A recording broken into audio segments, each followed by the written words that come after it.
Dear students, class 10th maths chapter 7 exercise 7.2 का question number 8 solve करते हैं। Question में कहा गया है if A and B are -2, and 2, -4 respectively, find the coordinates of P such that A P equal to 3/7 A B and P lies on the line segment A B. तो कुल मिलाकर बात यह है कि ए एंड बी पॉइंट के हमें coordinate पता है और P कोई पॉइंट है जो कि इस लाइन सेगमेंट को डिवाइड कर रहा है, जबकि AP और AB के बीच में हमें एक रिलेशन गिवन है। इस क्वेश्चन को मैंने यहाँ पर नोट डाउन कर रखा है।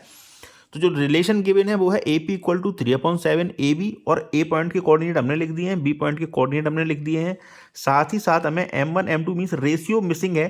तभी अगर रेशियो हमें पता होगा AP एंड PB के बीच का, तो हम x, y using section formula find कर सकते हैं। तो यहाँ पर हम रेशियो फाइंड करेंगे सबसे पहले, लेकिन क्या क्वेश्चन में जो रिलेशन गिवन है वो हमें गिवन है AP equal to AB, sorry AP और AB के बीच, AP एंड AB के बीच का हमें रिलेशन गिवन है और हमें फाइंड करना है रेशियो AP और PB के बीच में। तो क्या हम इस टोटल जो AB लाइन सेगमेंट है इसको हम ऐसे नहीं लिख सकते AP plus PB, AP plus BP लिख सकते हैं? बिल्कुल लिख सकते हैं। तो इसी रिलेशन में जो आया ना हमारा A B equal to A P plus B P, इसको हम रिप्लेस कर देंगे। तो यहाँ हम लिख सकते हैं A P is equal to 3/7 and A B की जगह रिप्लेस कर देंगे हम क्या, A P plus B P, क्योंकि हमें रिलेशन कहाँ चाहिए, सॉरी हमें रेशियो कहाँ चाहिए, ए पी और पी बी के बीच का। तो यहाँ पर हमने ए बी जो है उसको हमने हटा दिया है A P plus P B के थ्रू।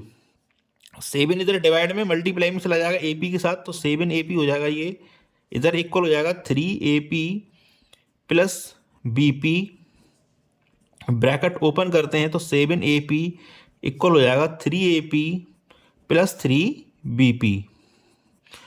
तो AP को एक साइड में कर लेते हैं, तो 7AP माइनस 3AP, जो AP राइट हैंड साइड में था उसको हमने लेफ्ट हैंड साइड में ट्रांसफर कर दिया है, और इधर हो जाएगा हमारा 3BP।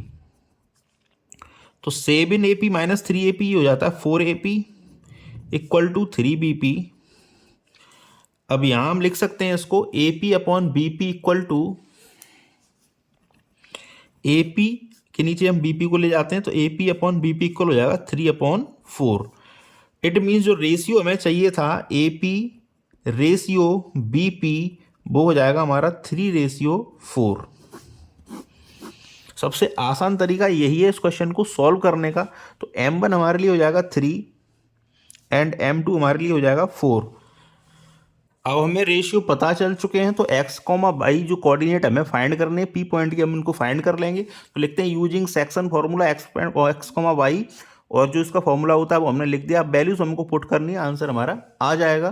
तो M2 हमारा कितना है, अभी M2 हमारे लिए 4 है, तो लिखते हैं 4 मल्टीप्लाई बाई x1 हमारे लिए -2 हो जाएगा, तो ये -2 प्लस M1 हमारे लिए 3 है, तो 3 मल्टीप्लाई बाई x2 हमारे लिए 2 है, तो 3 मल्टीप्लाई बाई 2 अपॉन M1 हमारे लिए 3 एंड M2 हमारे लिए 4 है, कॉमा M2 की वैल्यू 4, तो 4 मल्टीप्लाई बाई y1 कितना है, -2 है, तो लिखेंगे -2 प्लस M1 3 है, तो 3 मल्टीप्लाई बाई 2 कितना है हमारे लिए, बाई 2 है -4, तो 3 multiply by -4 divide by 3 plus 4।